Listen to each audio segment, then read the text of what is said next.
Namaste, everybody.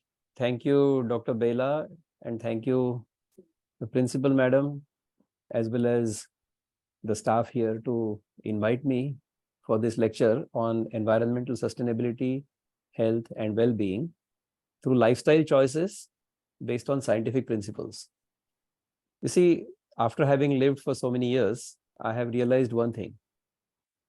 We cannot change the world by ourselves. I cannot change the world. Okay. The only person I can change is myself. So if I change myself, if you change yourself, if you and your family changes themselves, then the world will be okay. We all need to change ourselves, not the world. Mahatma Gandhi has famously said that if you want to see any change in the world, you should be that change. So let's start from ourselves. But we should understand some fundamental principles based on which we should live. Only then can we expect a change in the world. So this is what we'll try to learn today. This is the outline of the presentation. The title says environmental sustainability, right? So we should know what environmental sustainability means. How did this get disturbed? Industrial revolution was a cause. So we'll talk about that, because of which population grew and what were the consequences. We'll look at those. Then how does nature warn us? What is the nature's warning? And how can we look at the situation around us with a different perspective? We'll talk about the coronavirus lockdown and its consequences. We'll talk about sustainable living, sustainable diet, and then some concluding remarks. So let's see if we can get this done in about half an hour. Let's define what environment means. If you look at the universal source of information called Wikipedia, or if you look at the internet, Ms. Google, she will tell you that the surroundings or conditions in which a person, animal, or plant lives or operates is called the environment. If we look at our own tradition, our own culture, we've always looked at the environment in terms of 5 fundamental elements, Pancha Mahabhut: Akash, Vayu, Agni, Jala, and Prithvi.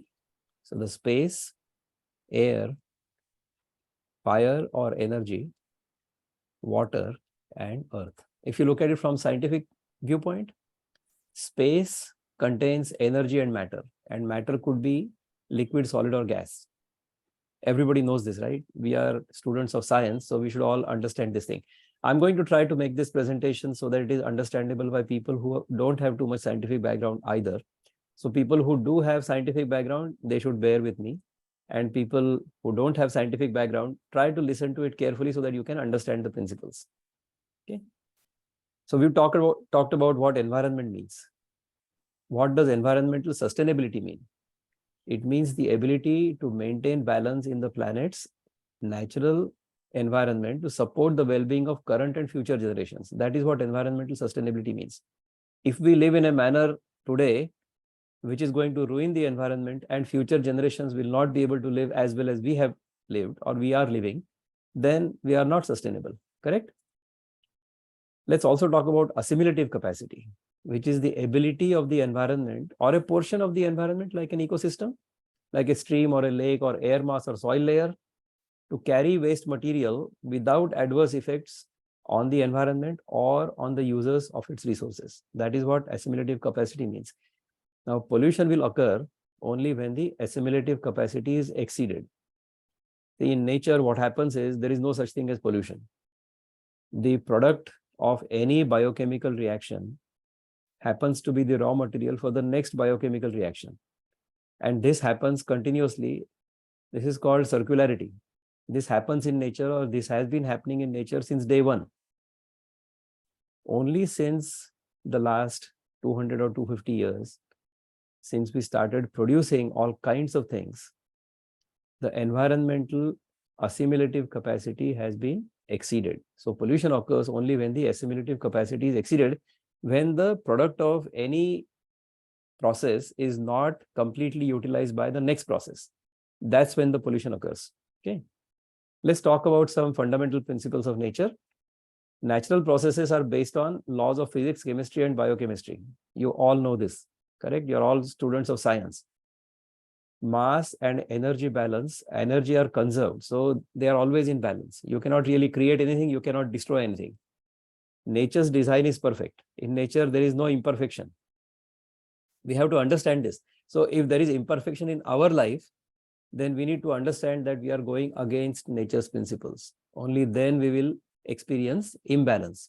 Each organism is born in environment that is suitable for that organism, where it can find food, survive, and reproduce. So if the environmental condition is not appropriate for any organism, that organism will simply not appear. We have made so many organisms extinct because of our own activities in the last several years. I'm going to show you a slide on that. Okay? No organism consumes or accumulates anything more than necessary. This is fundamental. If you don't understand this, then you will not have learned science at all. This is a very fundamental scientific or ecological principle. Every organism has beneficial role in the environment or ecosystem in which it lives. If the organism is not beneficial for the ecosystem, then the organism is eliminated by nature, which is true for the organism called Homo sapiens as well. So if Homo sapiens does not live in the environment to benefit the environment, then Homo sapiens will become extinct for sure. All right, no doubt about it. Biodiversity and balance in diversity are signs of a healthy ecosystem. All right, these are fundamental principles. We need to understand these. What has caused the problem, because of which there is an imbalance in nature? Right? The culprit is industrial revolution. I'm not saying that industrial revolution is all bad, but industrial revolution gone out of control is the problem. Okay.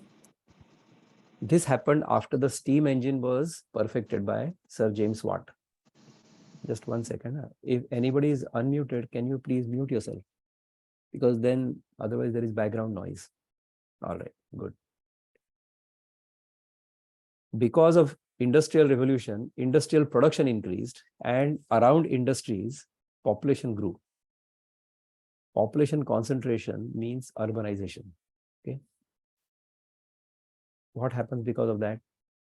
People, you see, in the last, if you look at the history of mankind, I hope everybody can see this slide. This population slide shows from 10,000 BCE until now. If you see, after the birth of Christ, okay, after Christ, we have grown from about 190 million in year 0 or after Christ, until now we are almost 8 billion, or we are beyond 8 billion. We actually crossed 8 billion last year, November, I think. Correct? So how have we grown? If you understand the principles of microbiology, Dr. Bela Nabar is here. She is the professor of microbiology. I am only a student. So I'll just tell you about the experiment I did when I was a student. Okay. If you inoculate a slide, agar plate, with a microbial culture, what happens? Initially, there is plenty of food and there are very few organisms. So they will grow. Once the food becomes limited, then the growth reduces, or the growth rate reduces. And then eventually the microbial population goes down because they start eating each other because there is no more food. This happens with every single organism on any agar plate. So our agar plate is this planet, Earth. If we grow like crazy, like microbes, and if our footprint is very high, then the food will reduce, and then we'll start eating each other, which means wars. Correct? Is this where we want to go? Would you like to go there? I hope not.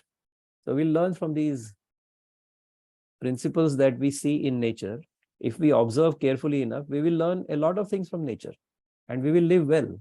So ultimately, we are going to get there. All right. What can each one of do? Each one of us can do.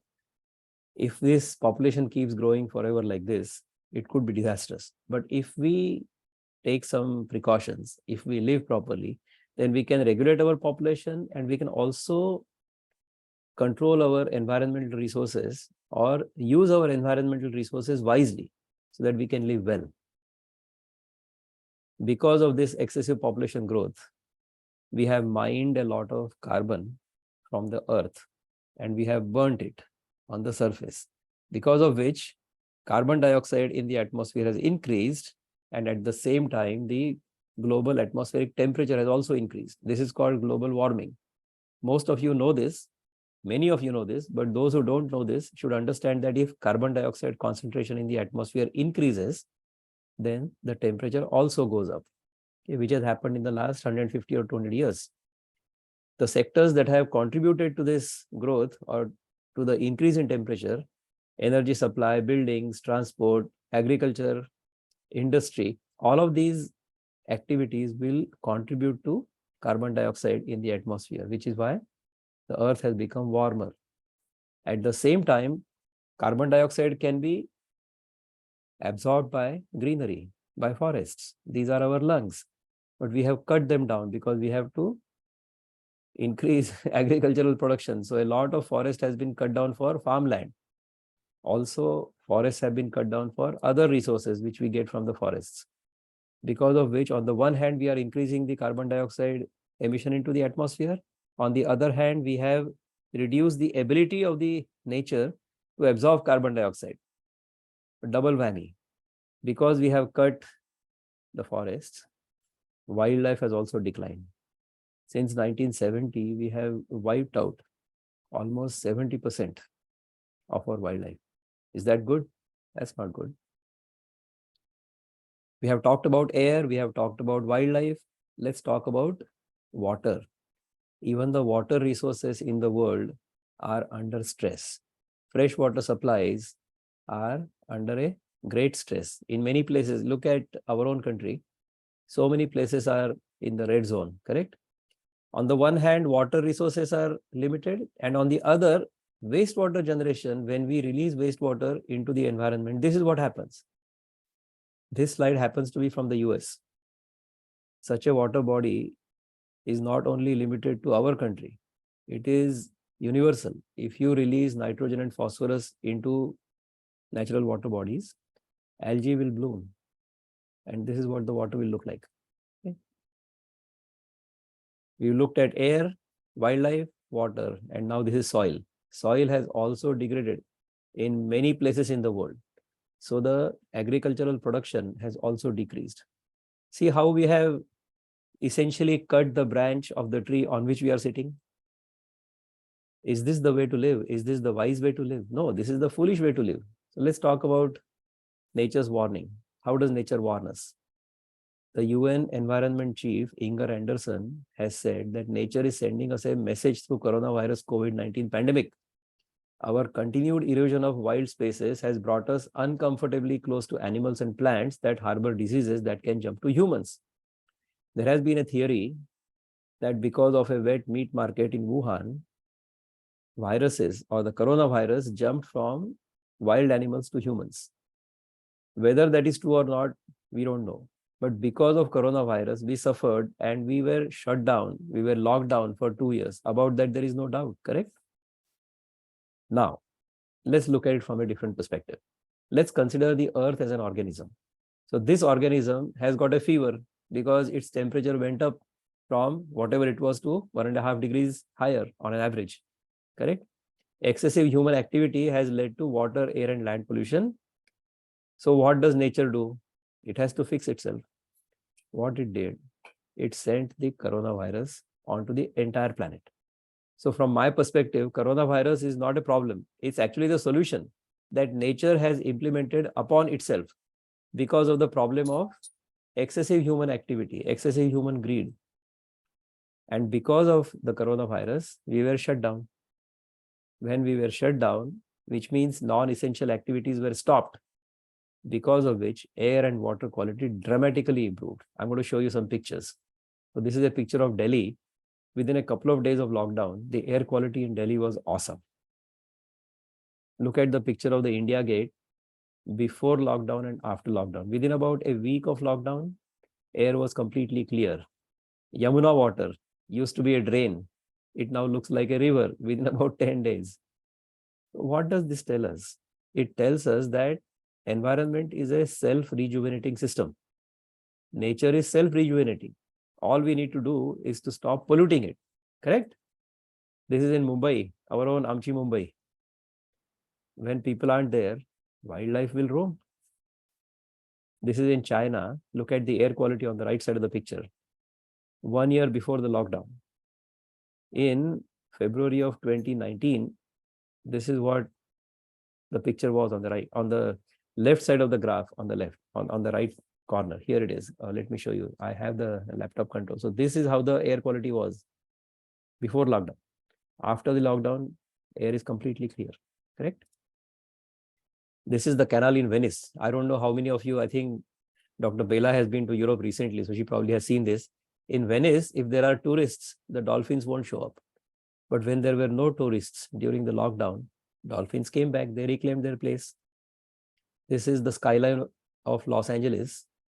If you fly into Los Angeles, this is what you will see on a clear day, which used to be very rare before the lockdown. But during the lockdown, you could see this every day.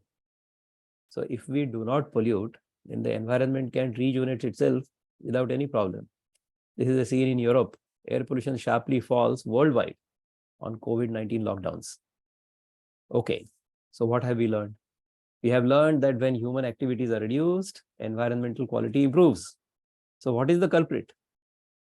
The culprit is human activity, excessive human activity. So we need to limit ourselves somewhere. We should live in harmony with nature. Can you hear me okay?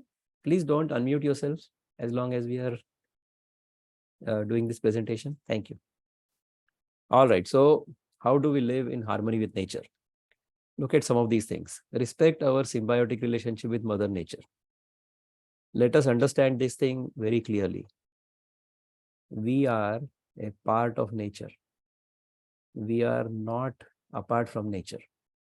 Okay. Minimize consumption of natural and personal resources. Change transportation, energy use, and dietary patterns.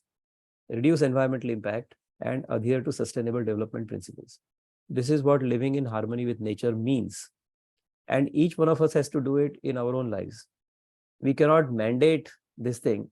Only when this thing comes voluntarily from within can this be sustainable. Why do we do this? Because we all want to be well. We all want to be happy. Human beings will seek health and wellness to be joyful. This could be at various levels. There are 8 levels of wellness: emotional, spiritual, intellectual. These are at the spiritual level, at the level of the mind and the spirit. Physical and environmental, these are at the physical level. And also we need to live together as a society. So financial, occupational, and social wellness. All of these things are necessary. We seek our joy through all these things. But guess what? Health and joy are within us. They are not outside of us. They are our essential nature. We need to understand this. So if we protect our own selves, if we take care of our own selves, the world will be taken care of. Okay. This nature, this essential, blissful, joyful nature within us can be unfolded if we live in harmony with nature and if we learn who we are. If we learn our own true nature, what the nature of this world is. So how do we live? We should live in what I call an eco-village, or we should live with an eco-village mentality at least. Okay. We have learned that industrial revolution has caused urbanization and caused environmental degradation, right? Questions that were raised by the 2020 pandemic were, are urban clusters away from nature good for us? Clearly not. Should we rethink our development models? Should we work towards living in harmony with Mother Nature? And reverse urbanization. What does reverse urbanization means? What does it mean? It means ruralization. So if we can ruralize our thought process, our mind, and our living conditions, then we'll be better off. What is an eco-village? Eco-village is a traditional or intentional community with the goal of becoming more socially, culturally, economically, and ecologically sustainable. Okay. It strives to produce the least possible negative impact on the natural environment through intentional physical design and resident behavior choices. So if we all live properly in harmony with Mother Nature and create the least environmental or carbon footprint, then we will all be better off. Okay. This is the eco-village concept. We set up eco-villages in rural areas, allow reverse urbanization, and provide opportunities to live in harmony with nature. Okay. These eco-villages are regenerative. The people there who live there are responsible. The whole concept is sustainable and built on values of harmony and compassion. Okay. The features could be eco-friendly housing, organic farming and dining. Whatever you produce on the farm or in the eco-village, you consume it there itself. You recycle water and reuse it. You use renewable energy for carbon neutrality. You use or reuse your waste and recycle. We have all heard of 3 R's, correct? Reduce, reuse, recycle. We have all heard of that. If you have heard about the Govardhan Eco Village, which is not far from Mumbai, they talk about 7 R's. Rethink, refuse. If you don't need it, just don't use it. Don't use anything unless you need it. Then reduce. Whatever you need, you use as little as possible. Repurpose, reuse, recycle. Rot means compost. These are the 7 R's that can be useful for our eco-friendly living. Okay. In the eco-village, dedicated green areas, including forests, where feasible, also have model educational institutions focused on the curiosity of the mind and aspiration of greater good. These are some of the ideas which I have had and which I have also compiled from other people who think similarly. That's what I'm presenting to you. This is a vision for the future. Okay. But we live in the 21st century. We don't live in the Stone Age. So we need to have modern communication facilities, but also running on renewable energy.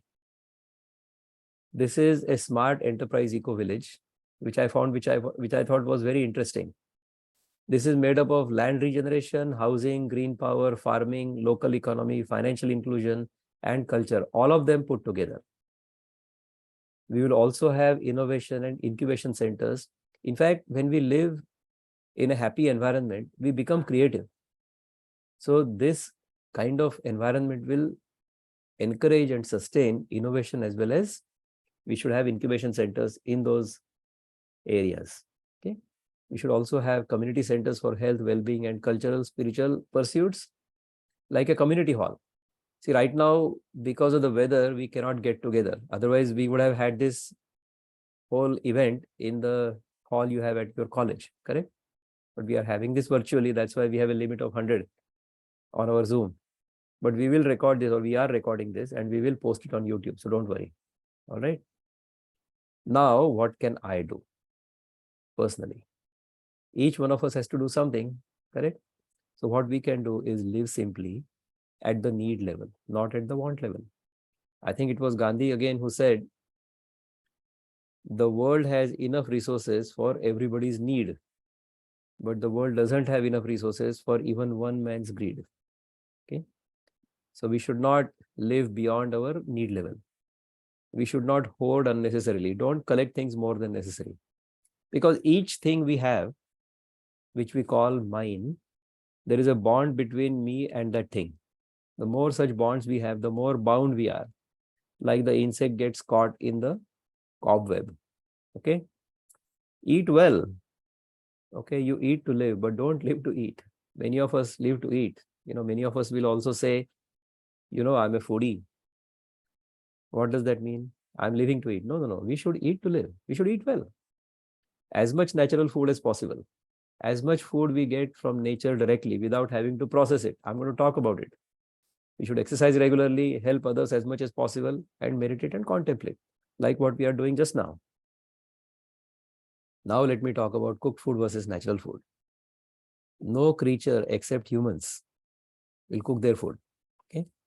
Now cooking will enhance the flavor and digestibility of some foods, but will also reduce the nutritional value of the food. All right. So to get the same nutrition, we will have to eat more food. So larger quantities of cooked food will have to be eaten to get the same amount of nutrition and energy. This Maharaja Thali, I'm sure many of you have seen, and many of you might have eaten also. All right. What is natural food? Natural food is produced through photosynthesis, which comprises fruits, nuts and seeds, vegetables, sprouted grains, and lentils. So this is called natural food. If you eat like this, or if most of your diet is like this, you will be very healthy. About that, there is no doubt. I'll tell you my own experiment, and then you'll know. Natural food contains enzymes. every living entity or every living cell contains enzymes that can be useful for auto-digesting itself. Okay, so when we eat natural food, the enzymes necessary to digest the food come through the food itself. So we don't have to synthesize those enzymes ourselves. So it is very efficient to digest natural food. We are not processing it, we are not cooking it. So we are not putting any energy into the whole process of feeding ourselves. So it is energy efficient. And guess what? Natural food is very juicy, tasty, and full of life energy. When you consume mostly natural food, you are very energetic all day long. Ayurveda tells us that the food is transformed into saptadhatus, 7 different fundamental elements of bodybuilding. Rasa, Rakta, Mamsa, Meda, Asthi, Majja, Shukra. Rasa is the material that gets created after transformation of food. Okay. From that, blood is created. After that, Mamsa means muscle is created. After that, the fat tissue is created. Then Asthi means the bones are created. Majja is the bone marrow or the nervous system. Those are created. Then Shukra is the reproductive tissue. So all of these transformations are possible if we digest the food properly and transform it properly within our body. Okay. Finally, the subtlest element of the food gets converted into what is called the ojas. Ojas is the brilliance we have. Okay. The immunity we have, the ability to resist any disease. That is called ojas. So that is created once the food is transformed properly into all these saptadhatus. If it is not converted properly, then toxicity happens. In Ayurveda, it is called amavish. This is the buildup of unwanted matter in our body because of improper food habits, improper lifestyle, residual undigested material, and antagonistic microbiota, which cause inflammation. Okay. I'm going to try to explain this concept to you. I'm going to stop sharing the screen. I'll start again once we finish understanding what I'm trying to tell you. All of you have seen how the sugarcane juice vendor squeezes the sugarcane and gets the juice out, correct? Most of you have seen that. What does he do? He will push the sugarcane from one side, squeeze the juice out of it. He does it once, but then there is still juice left. So he'll make it double and then squeeze it again. Then make it 4 times and then squeeze it by one hand and move the, the press with the other hand. Why does he want to do that? He wants to get the last drop of juice out of it, because that last drop of juice means money for him, correct? So who's going to want to lose money? Guess what? After he finishes squeezing the last drop of sugarcane juice out of that sugarcane, he will throw away what we call bagasse. On that bagasse, no ants will go, because the ants are very smart. They know that there is no sugar there, correct? In the same manner, when we eat our food and we squeeze the juice out of it, rasa, rakta, mamsa, meda, asti, majja, shukra, remember that? When we squeeze the juice out of it, something will be left over. That leftover portion of the food is like the bagasse. It goes into our intestines. That material gets digested by the microbial culture within our gut. How many of you know that in our body, there are about 10 trillion cells? 10 to 40. We don't know. Nobody has counted.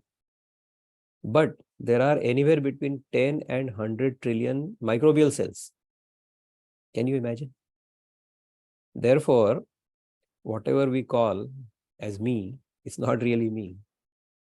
It could be only 10% me. Imagine. 10% my own cells and 90% bacterial cells. So we live in a democracy, correct? If we were to conduct a democratic election, 1 cell, 1 vote. 1 person, 1 vote. So 1 cell, 1 vote. We will be a minority government. So what happens to the minority government?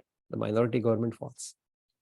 Unless it can make sure that the opposition is not hostile. We have to make a mili-juli sarkar in our own body, correct? How do we do that? We can do that only if we eat the food and squeeze it completely, and the remainder is left over for the microbes. Then what will happen? Just imagine. Those microbes are consuming that material which is not useful for us. Then the relationship is symbiotic. This is what nature expects us to do. This is plan A of nature. But what is our rule? Our rule about eating food is see food and eat food, isn't it? So whenever we see anything, we eat. This is not what nature expects us to do. Okay. When we see food and eat food, when we eat food when we are not hungry, then what will happen? You see, when we eat food, first it has to be digested or churned in the stomach. First, it has to be chewed. Unless you chew your food, you cannot gulp it. Okay. Once you have eaten one meal, then it should get completely churned up. Just one second, sir. We'll take questions later. Okay. Let me finish what I'm telling. Be patient and listen to what I'm saying carefully. And then we'll do the question answers later. So understand this principle first. And then if you have any questions, we can take them later. So first you chew your food. Unless you chew it well. In fact, you should chew it well, because when you chew it, then enzymes are secreted in our saliva itself. So half the digestion is finished here itself. Then the food goes down. Then you have to make sure that there is enough room within your stomach, okay, to churn it. So how many of you have made coconut or coriander chutney in your mixer? When you do that, what do? Do you fill up the entire mixer pot with coconut and coriander? No. You fill up only half of it. And then you add a little bit of water and then you churn it. Then the chutney will become very nice and smooth. The same thing happens in our stomach. If we leave enough room in our stomach to make sure that the food is completely crushed and then it goes down, then it will be digested very well. How do you know that the food is digested very well? You will feel hungry once again. Correct? So nature has given us two signals. One, we feel hungry. That's when we should eat. That's when we feel hungry, the system actually secretes digestive enzymes, and then the food we eat is digested very well. When we don't wait until we are hungry, and if we eat, then the previously undigested material will go down. Now understand this very well. When that previously undigested material goes down, it means that some juice is still left over, no? Then the ants will eat that, which means the microbial population in our gut will eat the food we were supposed to eat. We should have eaten that, or we should have digested it, but we haven't completely digested it because we ate before we finished the first batch. Is this clear? Then those microbes are competing with us for the same food. So our body will look at those microbes as enemies because we are competing for the same substrate. Microbiology principles. All right. Then what will happen? Competition. Our body will think of those microbes as enemies, and then the immune system will get triggered. Immune system will get triggered means inflammation in the body. This inflammation will happen to anybody and everybody without your social status. Even the famous actor Amitabh Bachchan had a fancy disease called diverticulitis, which is the inflammation of the intestinal wall. That happens when the microbiota we have within the gut is considered by our body as an enemy. That kind of microbial population will grow only if we eat when we are not hungry. Okay. So the principle is we should eat only when we are hungry, and we should stop when we burp because the stomach is half full. Let it churn. Wait again until you get hungry again. If you follow this one principle that I shall not eat unless I'm hungry, all other natural biochemical principles or many other natural biochemical principles will become very clear to you from within. Okay. All right. Let me share the screen once again. Let's go back to our presentation. Where were we? We were in toxicity, correct? So if you want to detoxify, then you should do the exact reverse. So you have to remove unwanted matter by proper food habits, proper lifestyle, efficient digestion, no residual undigested material, which will create a friendly microbial population in the gut, and there will be no inflammation. Any allopathic doctor will tell you that most lifestyle diseases are caused by inflammation. Okay.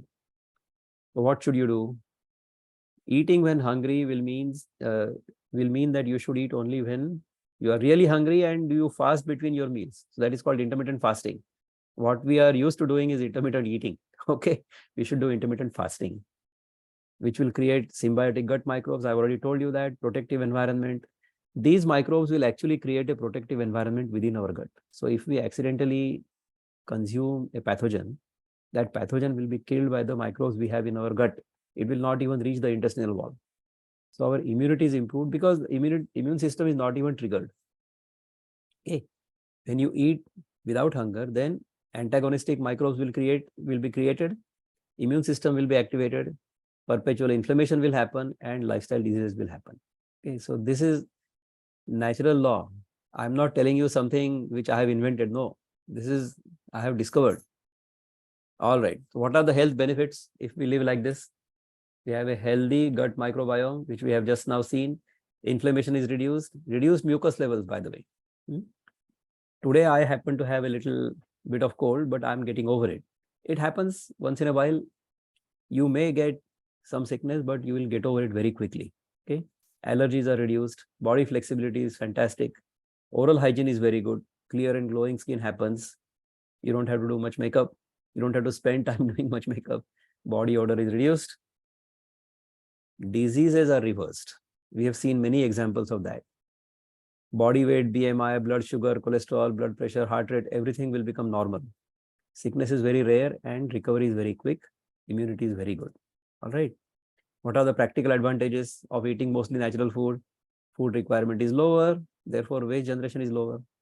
Okay. Let me explain this concept to you. Stop the screen sharing here. Listen carefully. These are all illustrative numbers. These are not absolute numbers. Okay. Let's say that we require 100 units of nutrition and energy during the day, for which we eat about 200 units of food. Okay, the units are different, calories, grams, all those things, forget about those. Out of 200, we are absorbing 100 because this is what we need and throwing away 100 because not 100% is consumed or absorbed. We just gave you the example of sugarcane and bagas, remember? So 200 we eat, 100 we consume, 100 we throw away.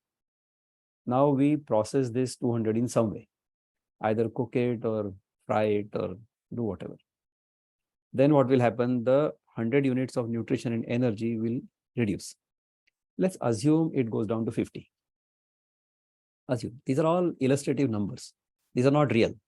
But to explain the concept, I am trying to use these numbers. By processing the 200 grams or 200 units of food, the nutritional value has gone down from 100 to 50. But my requirement is 100. What will I do? I will have to eat 400 grams worth of food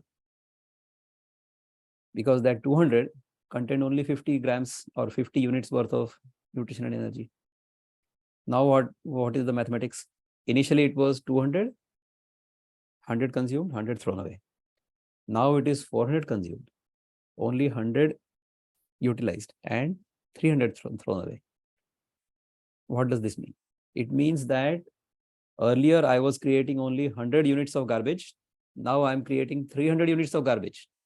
So my garbage generation efficiency has improved 3 times. Is this what the purpose of this body? Is this the purpose of the human body? I don't think so. I hope not. So what do? We should consume as little processed food as possible. We should consume as much natural food as possible. Okay. It helps not sleep much. Okay. It helps improve our sleep quality so that the sleep quality is better, but the quantity is reduced. See, I'm a consultant, so every waking hour, as far as I'm concerned, can be translated into money. Correct? So if we are awake longer, if we are energetic longer, if we sleep less, but the quality of sleep is very good. So when I wake up in the morning, I'm very energetic, even though I may have slept only 4, 5, 6 hours. Okay. I don't need to sleep 8, 9, 10 hours. No. Productivity is higher. Incidentally, I travel quite a bit around the world. So jet lag is also reduced. I have noticed that after converting to mostly natural diet, jet lag is reduced. It saves time because you don't have to cook. And because you don't cook, you don't have to do your dishes. You don't spend time doing dishes. It's very useful, especially for students. Okay. Fuel is saved because you don't cook, and cooking skills are not necessary. So if I go visit somebody's house, they are not afraid of me because they don't have to cook for me, and I'm not afraid of their cooking skills. Correct? Practical advantages. All right. Next slide. What happens if we eat mostly fruits? The farmer will be incentivized to plant more fruit trees. This is what will happen. The students of economics will tell you, or you know, that demand and supply are dependent upon each other. So if there is more demand, then there is more supply. So if we demand more fruit, then the farmer will produce more fruit. If he produces more fruit, it is easy for him to do the crop because fruit trees will require less babysitting. If there is another crop, like the crop that grows only in 3 months, then you have to do a lot of activities which are connected with the crop. I'm not saying that we should all stop eating grain and things like that, but we should, if we consume more fruit, then more fruit trees will be planted, which provide more shade, which provide bird habitat, which also conserve groundwater. So all of these advantages can happen if we consume more fruits. Okay. After all this bhashan, let me give you some take-home points. Okay. This is the takeaway message. What should we not do? We should not make any sudden changes in diet. Just because you heard this speech, don't become completely natural and completely raw starting tomorrow. No, because you will upset your stomach. Then you will blame me. Don't do that. The first rule you should follow in your life is you should not eat unless you are hungry. In the same manner, you should not drink unless you are thirsty. Don't eat more than 2 meals a day. Don't eat past the first birth. 50% of the space should be for food, 50% for liquids and gas. Okay. Don't eat snacks between meals. Avoid stimulants, intoxicants, drugs, refined sugar, refined flour, refined anything, and animal derived products. Okay. What should you do? You should eat as much natural food, local and seasonal as possible. Simple food. If you cannot survive without cooked food, if you have to eat cooked food, start from scratch. Cook it from the stove to the plate into the plate. That is how you should do it. Okay. Meals during sunlight hours. Don't eat at night. Our digestive fire is corresponding to the place of the sun in the sky. There is something called the diurnal cycle or something. Dr. Bella is here. So that cycle we should follow. I'll give you an example here. So let me stop sharing for a minute. Okay. You see, all of us as children have enjoyed swinging on the swing. Correct? झूला झूलने को अच्छा लगता है ना सबको? क्यों अच्छा लगता है? Why do we feel good when we are on a swing? Because the swing and our body are in sync. Okay. But if we are standing on the ground and the swing is moving, what will happen? The swing is going to hit us every time. This is what happens to us if we are not in sync with nature's cycles. So nature has created us, this body, to be in sync with the sun. So our digestive fire is proportional to the place of the sun in the sky. So our digestive fire is the strongest from about 10 o'clock to 2 o'clock. So our main meal of the day should be in this duration.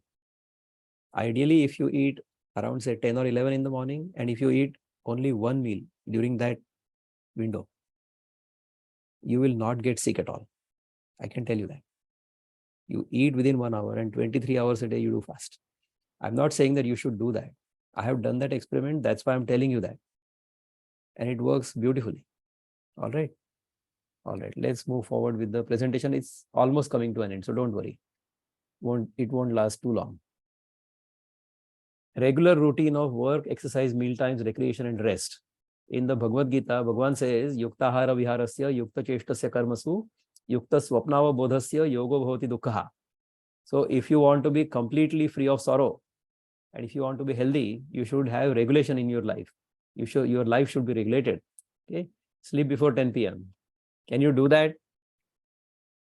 It is always better to study early in the morning rather than late at night.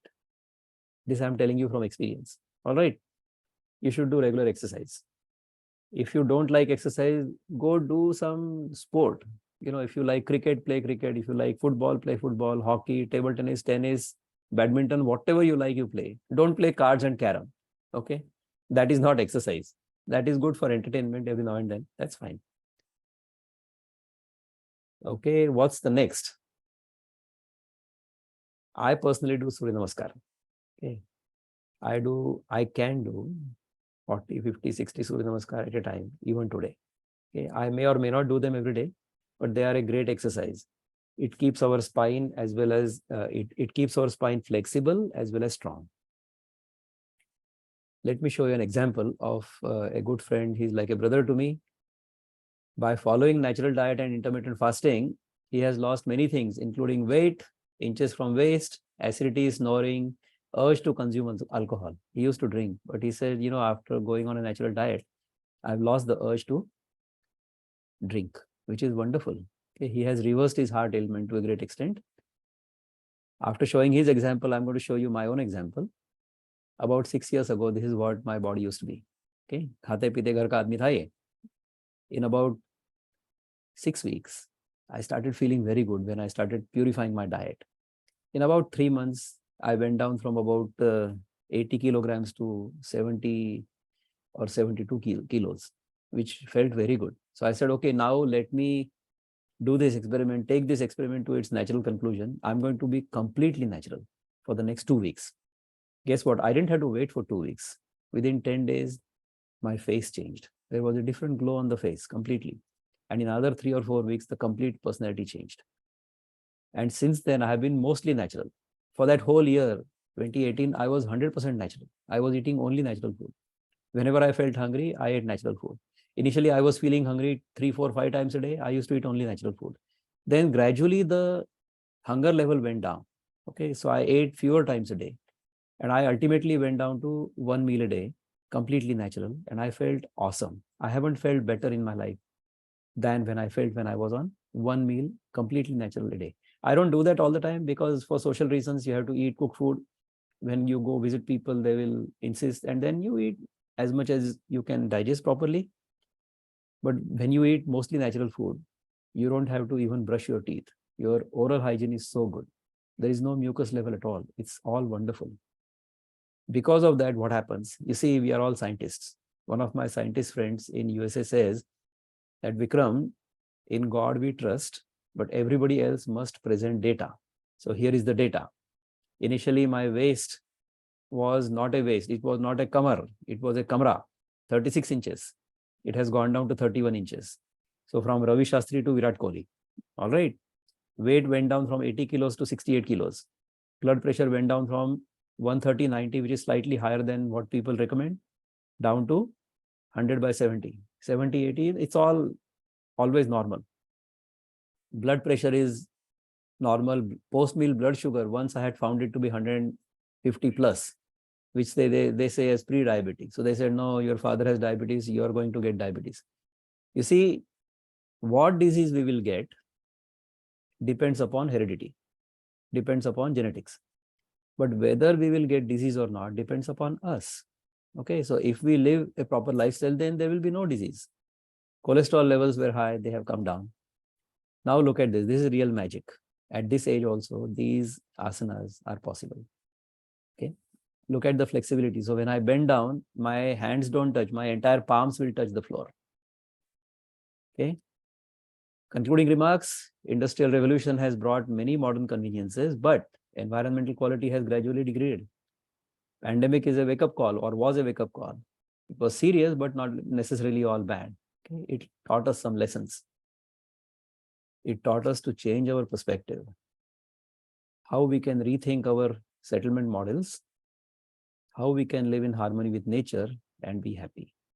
So thank you so much for listening to me patiently for almost, how long was it? About 45-50 minutes, Dr. Vela? If you have any questions, then by all means ask, and we can spend some time on Q&A. Thank you so much, sir. You are Now most I would welcome. like to call upon my friend Akhand Singh to conduct Q&A session. Thank you. If the person who is asking the questions is also on video, then people can get to see him as well. देखो जमता है तो, नहीं तो ऐसे ही पूछो, चलेगा, no problem. Akhand. Just to interrupt in between. Yes. Are the participants able to unmute themselves?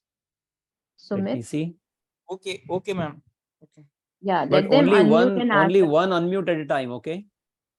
So you raise your hand, and then when your turn comes, then we will say you unmute or you unmute yourself, and then rest of them should mute themselves once again. All right, go ahead, please.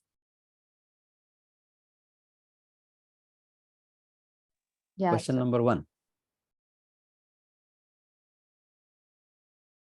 Anybody?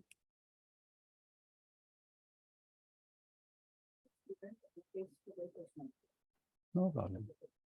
Let me see if I have some questions here on the chat. Can we start that? Manisha Date, आपका हाथ वर केला है. So Akash, are you going to read the questions from the chat and then I can answer, so I don't have to get distracted by reading the chat? Go ahead. Hello. हा नमस्कार. उल्हासजी, 1-2 minute थांबता का? आपण जे आधी प्रश्न आलेत ते बघून घेऊया आणि नंतर आपला प्रश्न पण घेतो. हा, ओके, घेतो. Go ahead, Akash or Akhand. Who was going to ask the questions? Sir, I am going to ask the questions. Akhand, please go ahead. Go ahead, Akhand. Yeah, sir. Just give us a minute. First question from Kanishka More. What is ideal meal for regulating blood circulation in body? What is the ideal meal for circulating blood in the body? Regulating blood circulation in body. Regulating blood circulation in the body. Just 1 second. Huh?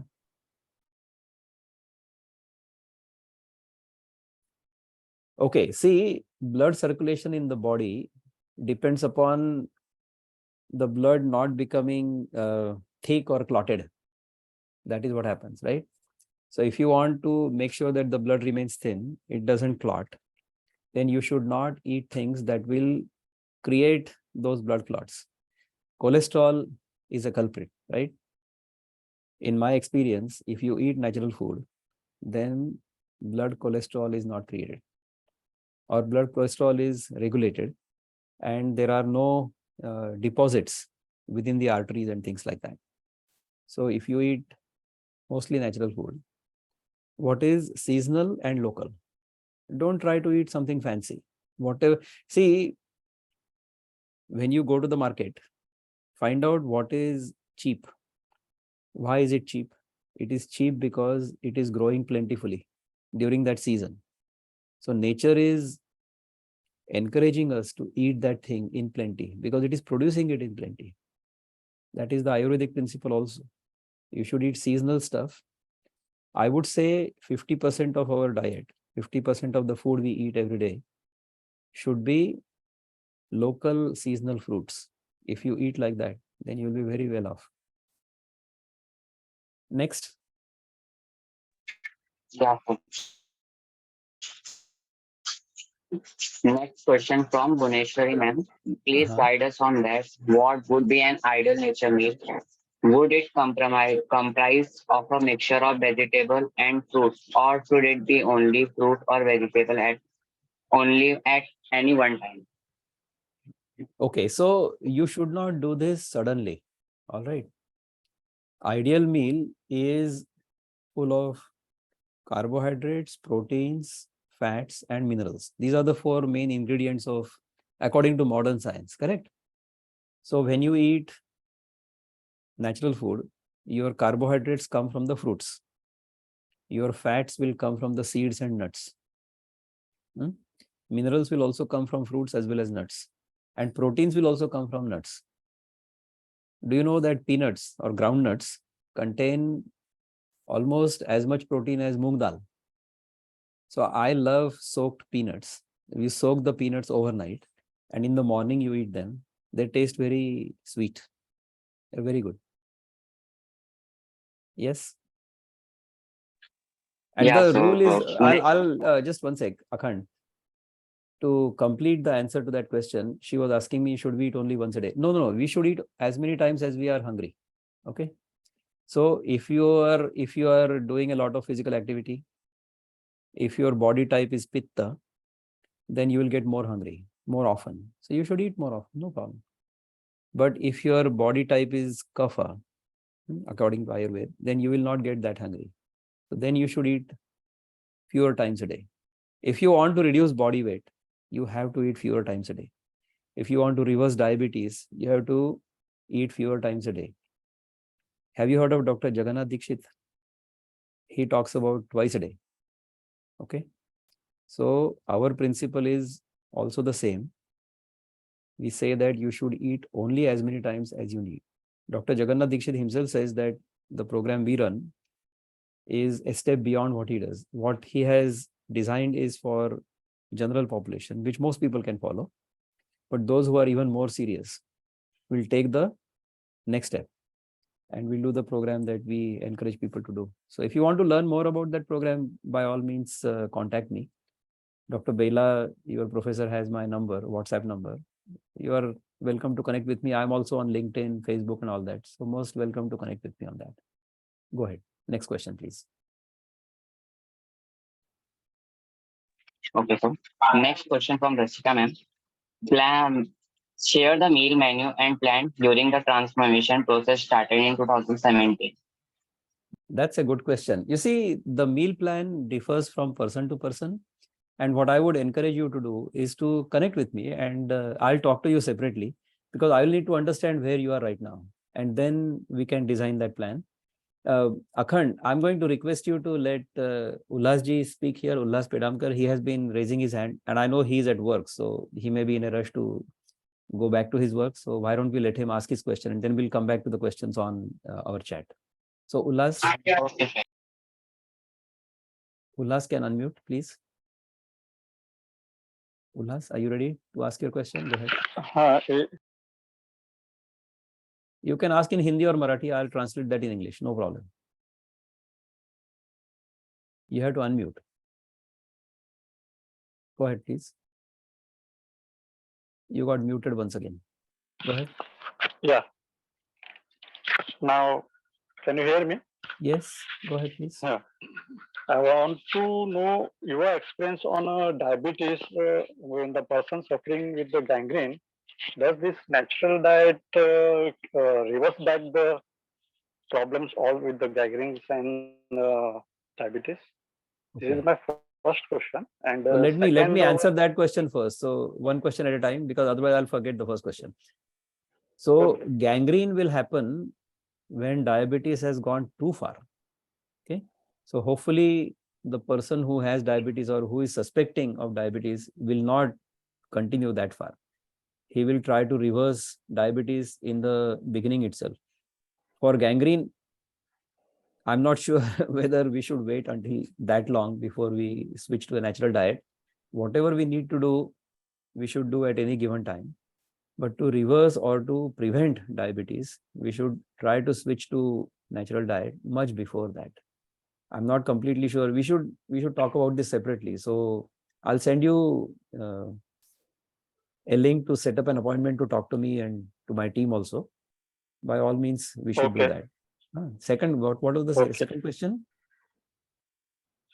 The second question is on the starting of your session, you have talked on sustainable development. So I want to know, and you had also given the role model of Govardhan village, Yes. which I don't know. But my next question is there any other role model which is you had seen sustainable development role model? Have you heard of Sadhana Eco Village in Pondicherry?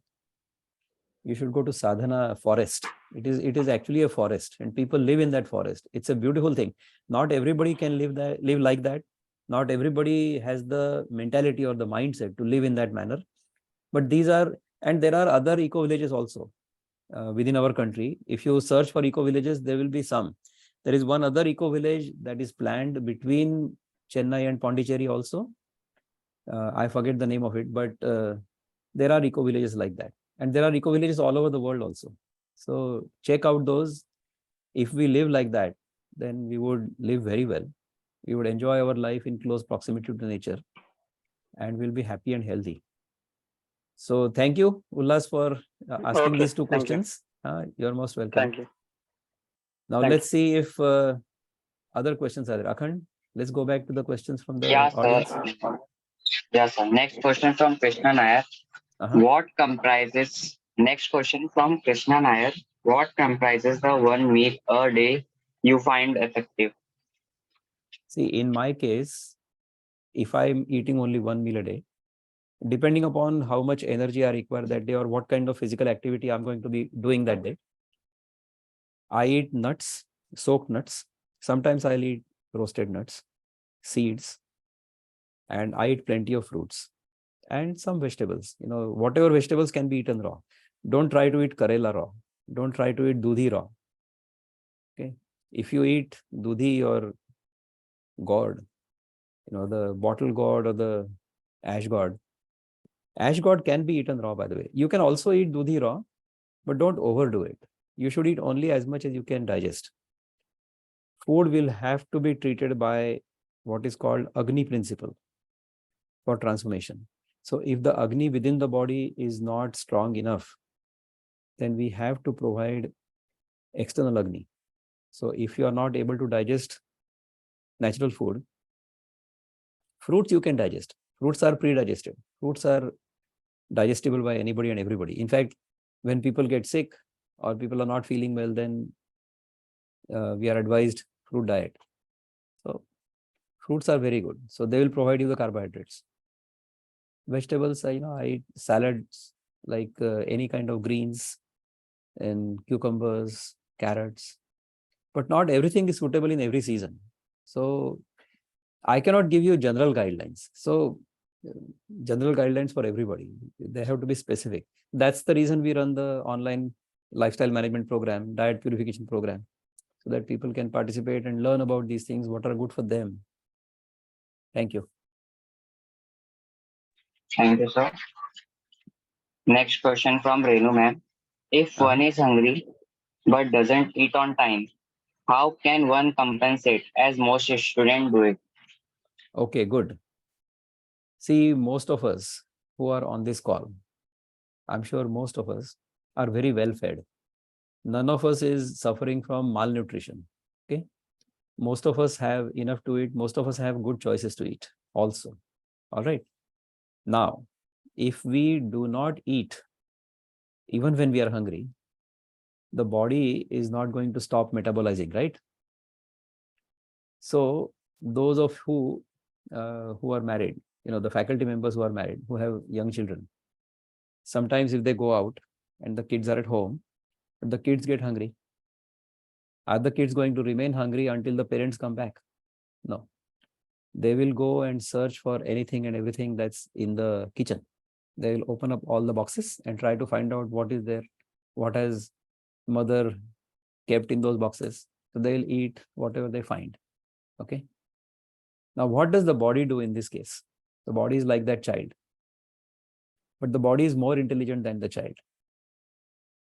Now, I'll give you another example. So when you open your fridge, what will you want to finish first? You will want to finish whatever is going to expire soon. That is what you will try to eat first, isn't it? So when the body is not given external food, when it is hungry, the body will go within the body, or our digestive system will try to find those sources of food which are going to expire first. So the cells that are about to die, those cells are consumed by the other live cells. This is called autophagy. On this autophagy, some Japanese scientist has got the Nobel Prize at some point. In our language, we call it upavas. We have known this for thousands of years. So periodically, if we do upavas, then our body will consume the dead material or the degrading material within the body itself. That's how the body gets cleaned up. That is how the body gets detoxified, through upavas. And if we can do the upavas every day, okay, at least a 16-hour upavas, which means that we eat during an 8-hour window during the day, I would say until about 2 or maximum 4 o'clock in the evening. So anywhere between 6 a.m. and 2 p.m. or 8 a.m. and 4 p.m. At the worst, 10 a.m. to 6 p.m. In that window, if we eat, no more than twice. And then the rest of the time, we do fasting. Even better, if we reduce that eating window and increase the fasting window, then the body keeps getting detoxified every day. That's why we don't get sick. So fasting is useful. Fasting is very good for us. If we can do that, that's how we should live. Did I answer your question? Remind me the Yes, question sir. once again, Akhand. If one is the hungry but doesn't eat on time, how can Correct. compensate? Then how will the body compensate? The body will eat itself. The body will detoxify itself.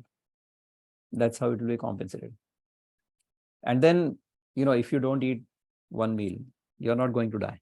You see, if you are, I'll tell you Dr. Jagannath Dikshit's formula. He says, you can look it up also. 1 gram of fat is equivalent to 9 kilocalories. Okay. So if we don't eat for a day and if we burn, say, about 1800 kilocalories, what will we do? The body will burn away 200 grams of fat. So if you have 10 kilos of excess weight, every day you fast, you burn away 200 grams. So how many days can you survive? 50 days, correct? If you have 10 kilograms of overweight compared with your, ideal weight. So if my ideal weight supposed to be is, say, a 68 kilogram, because my height is 68 inches. So however many inches, that many kilograms is approximately the formula. So 68 kilograms is my ideal weight. If I am 78 kilos, if I fast for 50 days with only water, I will not die. That is the calculation. So don't worry, nothing will happen to you. If you fast, the longer you fast, the better you will feel. I can tell you that from first-hand experience. The last meal I had was yesterday evening around 6:30 or so, because I was busy all day. I was doing this lecture at another college. So I could not eat. So in the morning, I had eaten some fruits. And then in the evening, I was able to eat a little bit at around, say, 6:30 or 7. So today it is what, 12:27? How many hours have passed? 17 hours have passed. I have not eaten anything since then. I'm fine. No problem. So this is what happens. Go ahead. Next question, please.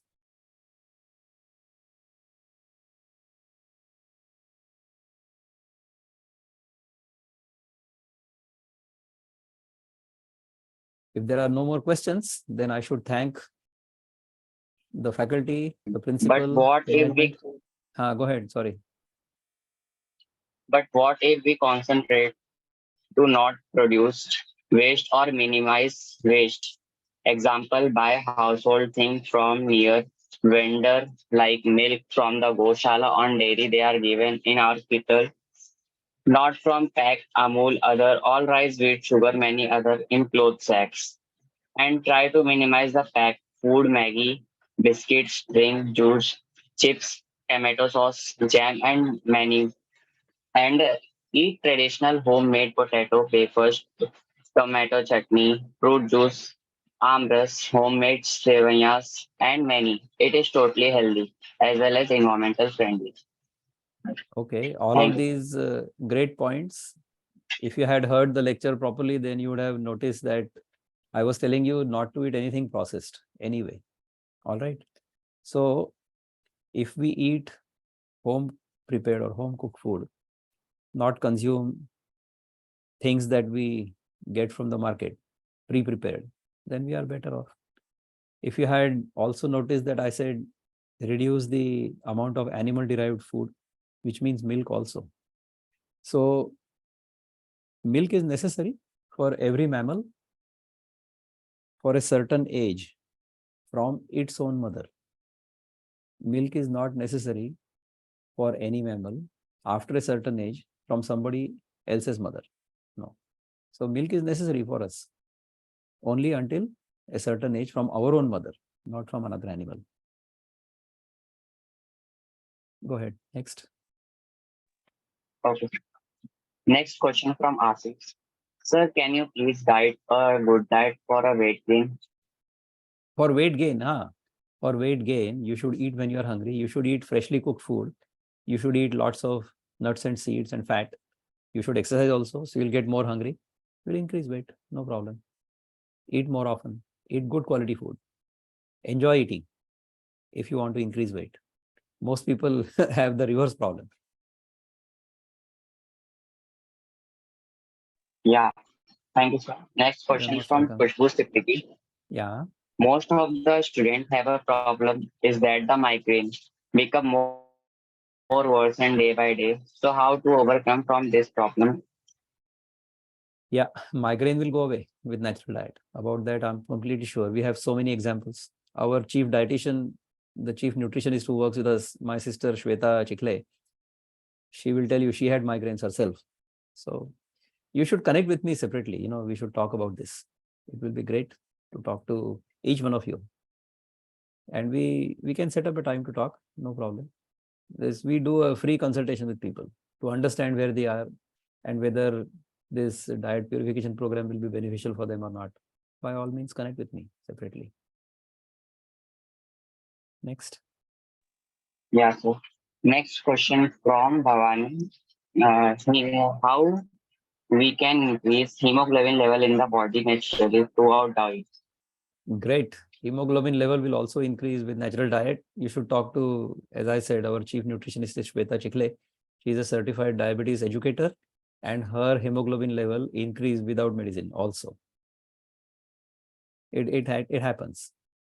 Talk to us. You will love hearing from our own experiences, our team's experiences. We'll be happy to talk to you. Manisha Date, dry fruits give rise to fatty liver. So how much should you eat and what types, including cashew? Small quantities, not too much. If you eat soaked nuts, then, once you soak them, they swell, right? I would say during the day, not more than one fistful of nuts and seeds. That is enough. And rest of it should be fruits, vegetables, like that. Divya Bhale has raised her hand. So why don't we let Divya unmute herself? Divya, unmute. And if you want to start your video, would be great. Divya Bhale. Hello am I audible? Yes, go ahead.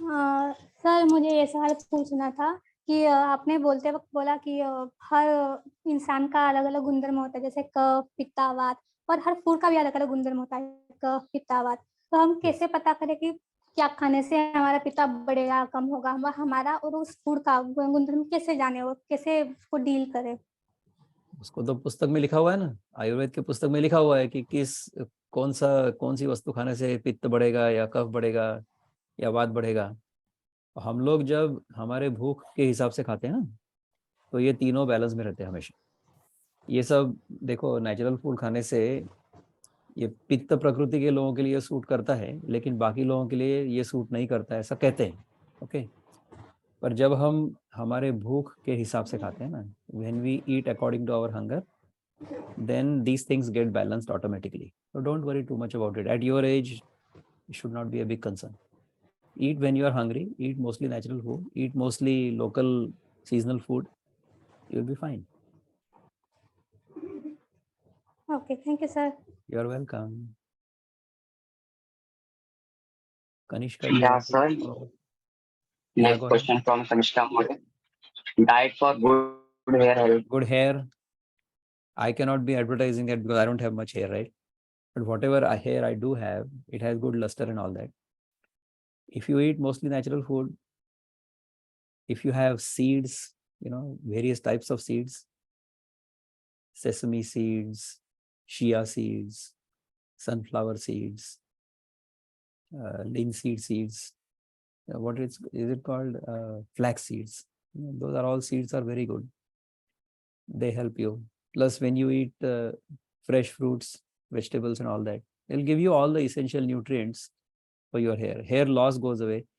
You should talk to our sisters because they will tell you how their hair quality has improved, how even the hair will not get gray. I'm 62 years old, so I will have gray hair. Okay, so talk to younger people. They'll say gray hair will get reduced. They will become black once again. See, this is nature's mechanism to keep our body cool. So let's not interfere too much with nature. If we remain in sync with nature, nature will keep us well. So don't worry too much about it. Thank you. I think we've had. Next question from. You have many more questions. We'll take 2 more questions and then we'll stop. Go ahead, please. Yeah. Next question from Kadi. India lifestyle culture versus we adopted Western lifestyle. Is this the problem? Which environment is best for us? That is true. See, we should live in harmony with the environment wherever we are living. Okay, so in America or where the environment is cold, the atmosphere is cold, then we will have to eat slightly differently. Here, when it is warm, we'll have to eat slightly differently. No environment is better or worse. Okay, we adapt. Life will adapt to the environment very well. So if we live according to the needs of the environment around us, not overconsume, live in harmony, then we can be well off. We can be very healthy. We can be happy. That is the ultimate aim of human life, isn't it? We want to be happy at all times. That can be achieved only if we live according to the laws of nature, according to the need level, not overconsume. Then we'll be good. Thank you. Yeah, sir. Next question from Ashish. Is it important to do exercise in morning only or any time in a day? Morning is better. So if you do exercise in the morning, it is better for you. I do my exercise in the morning typically, but I also do yogasan before going to bed. In fact, I personally conduct and teach yogasan classes early morning and late evening, my time. So early morning in the US, it's 6:30, which is 4 p.m. here. And late evening, my time, 8:30 at night, which is 6 a.m. here. So those 2 sessions, at least 4 days a week, I do. We also have a yoga charya, yoga instructor, Sanhita Tai, who teaches thrice a week. He's also a fantastic yoga practitioner. So you should come join us sometimes.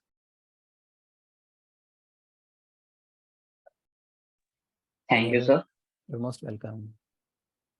No, sir, there is another question. Thank you for replying all questions. Kanishka, can you continue, please? Yes. Thank you so much, sir. Now, I have requested Principal. Dr. Hello, Kanishka. I have requested Principal Madam to join. So just Madam may join soon. Okay. I have joined Bela Madam. Yes, Madam. Kanishka asked Madam to address the crowd.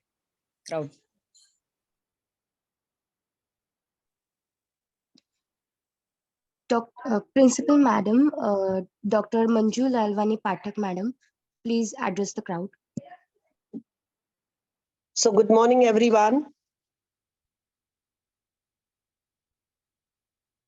I don't know I'm visible or not. You are visible. Yeah, thank you. Yes, Madam, you are visible. Good morning, sir.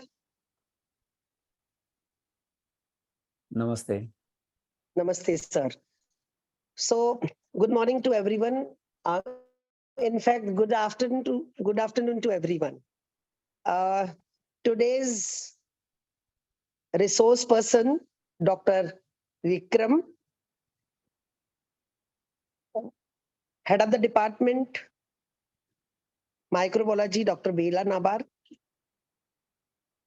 chairperson of Science Association, Dr. Seema, and guiding and leading to them, our vice principal, Dr. Shashival Pandey. Entire team.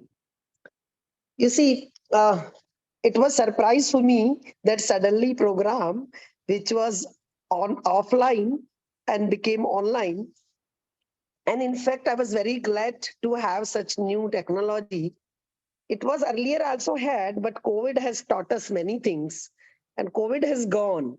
But the COVID created the challenges for us, and now that became opportunities and taking the benefit of these all.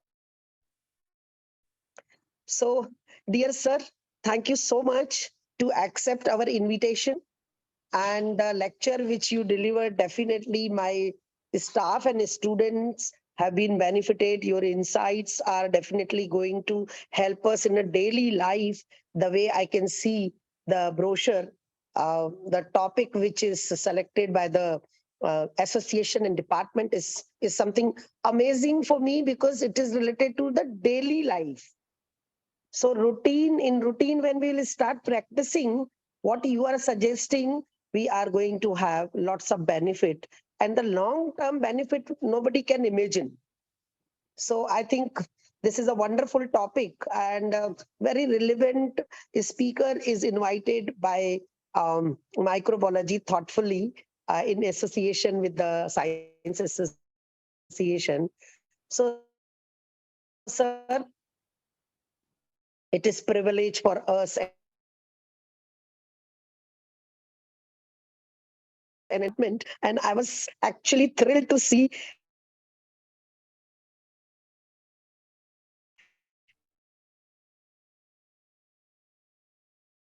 the brochure. I said ki kind have decided to join. Unfortunately, we are unable to meet to the student. Next time, hopefully, I can come to the campus and we'll meet. Okay. Reached. Sorry, sir. Even I missed coming to the college. Hopefully, next time when I'm here, I'll be able to come to the college. Sir, we will be very glad to have you, because my students, I don't know, they know about your achievements, about your work. They must not be knowing, because you have done your PhD from India, Nagpur, in environmental engineering. Okay, and now you are working as you are actually founder and CEO of independent NGOs, Peace, that in USA. So for us, for SCHM profile, it puts lots of strength for us. So thank you so much to be with us. Entire team, those are sitting here, and students, I'm glad to see all of you to join. And time to time, our departments, they are trying to provide such insights to the students. You see, sir, you always speaks about environment, then you talk about the yoga, then I think you are thorough reader, and you read not only your scientific and environmental literature, but you like to read, and you have already well read the area of Vedanta and Bhagavad Gita. Actually, if we only keep in mind Bhagavad Gita, so we can follow so many good things, which actually is the base to have all. Sir, Hindi में हम लोग बोलते हैं कि knowledge देते हैं, तो जो आप नॉलेज देते हैं उसको विचारधारा नहीं मान के एक्चुअल विचारधारा तो जो विचारधारा है वो करंट सिनारियो से मैच करके जिस तरह आप साइंटिफिकली चीजें बताते हैं, मुझे लगता है कि blessed to have you in the session. Thank you so much. Thank you so much for everything what you have done for CHM. And we will be waiting for your presence in our college next time when you will visit India. Thank you. Thank you, sir. Congratulations to Science Association, Microbiology Department. Sir, I want to hear your voice at least for 1 minute, if you don't mind. तो अगली बार हम ऐसा करते हैं कि college में जब आएंगे ना, तो हम भगवत गीता के बारे में और हिंदी में बात करें सबके साथ। तो जरूर सर, बिकॉज सर आज मतलब बचपन से लेकर अभी तक हम केवल कर्म थ्योरी पे ही काम करते आए हैं। I work only on karma theory since beginning. I'm like age-wise, I'm younger than Bila madam, and they are actually I learned from them lots of things. I have written today that I'm blessed to have such staff with me, because their decision making, their thought process, and when I told Ki, then how we will meet to felicitate Sir Rains because of rains, so she immediately promptly she written that she is going to meet you. I was really glad that decision making. Sir, I'm really happy to have you, sir. And definitely जैसे आपने बोला कि अगली बार हम हिंदी में करेंगे, sir. करेंगे ना, हिंदी में भी हमको आनंद है करने में। क्या है? Yes, sir. क्योंकि ना सर हिंदी में जो हम मैसेज भगवत गीता का दे पाएंगे ना, मुझे इंग्लिश में भी ऑफकोर्स दे सकते हैं, बट हिंदी में जिस तरह हम कन्वे कर पाएंगे अपना मैसेज भगवत गीता का, वो मुझे लगता है कि I don't know, because English में अगर हम बोलना चाहें अखियों के झरोखों से, तो ये हम बोल नहीं पाएंगे सर। अगर हम वो बोलेंगे तो उसकी मीनिंग क्या होगी मुझे नहीं मालूम। तो what I feel about Vedant, no problem. Thank you so much for inviting me, it's been a pleasure. So हम लोग मिलेंगे नेक्स्ट टाइम, ठीक है? Yes sir, sure sir. Thank you, sir. Thank you, sir. Thank you, sir. Thank you. Namaskar, sir. Thank you so much, ma'am. Now I request to Dr. Bhuneshwari Krishna, ma'am, to give vote of thanks.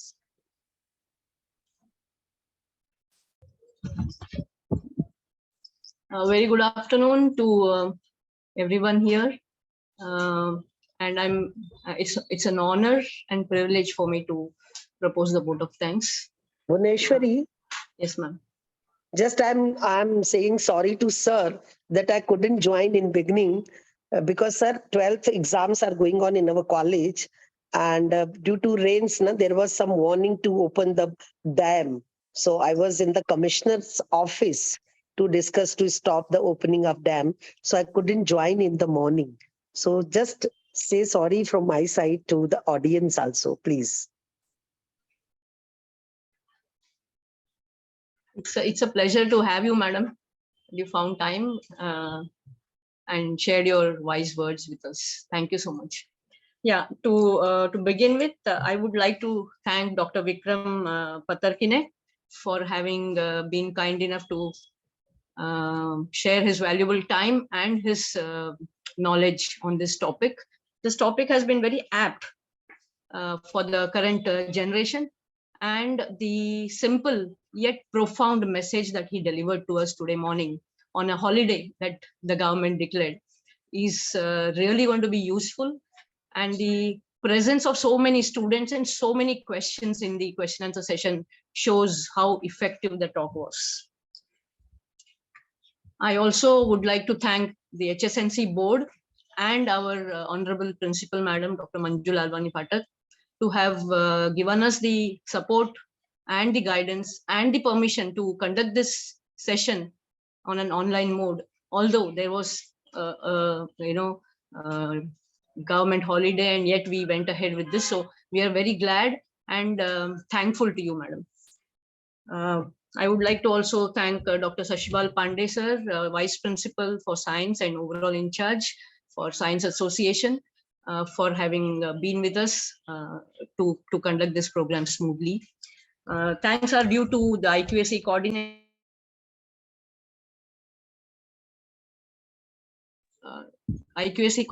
Dr. Nina Anand madam, for having given us the support that we need to conduct this program. I will fail in my duties if I don't thank Dr. Bela Nabar, head of the Department of Microbiology, and the whole team of Microbiology, and Renu Jaisinghani madam, especially for having coordinated this whole program and for making it a success. it would be impossible to do this program, conduct this program without the presence of all these enthusiastic students who all turned up on this rainy morning on a holiday to make this a grand success. So thank you so much, all the students, all the participants, all the HODs, teachers, other people who have joined with us today morning for this very, very important and very profound talk. All volunteers of SA who have really been enthusiastic, excited, and done a great job to conduct this session independently with a very minimum guidance from the teachers. Thanks to you all. Anybody who's been left out, yeah, I would like to thank the technical help, Mr. Sumit, for having taken over the platform and taken up the technical part of the platform. Thank you. I can also see Dr. Meena Punja, who's here with us, Vice Principal for SFC. Thank you, Madam, for joining us. And anybody that I have left out inadvertently, I wish to thank from the bottom of my heart, as on behalf of myself and on behalf of Science Association as the co-chairperson. Thank you all. Have a very nice, enjoyable, and safe day. Thank you.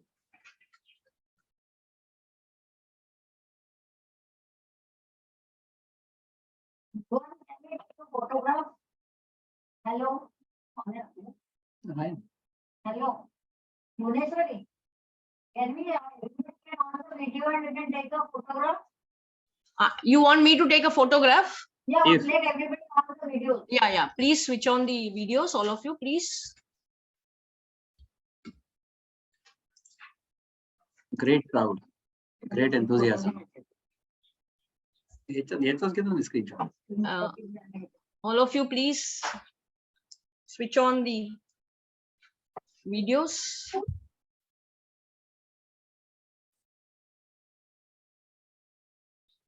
Yeah. Wonderful. Nice to see so many enthusiastic young faces. I hope whatever was discussed during the session was useful to you. You will take some messages home with you. Fantastic. Okay, say cheese, everybody.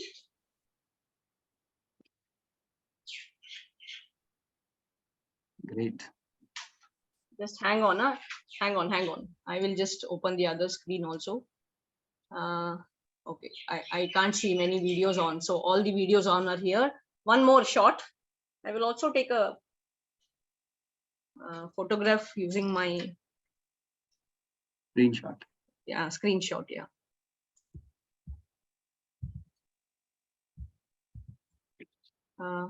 It's what? Alt print square. I forget the.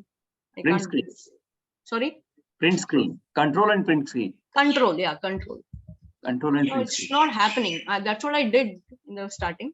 Okay, I will take and I'll send it to you. Yeah. Yes, sir. Sorry, it's not happening.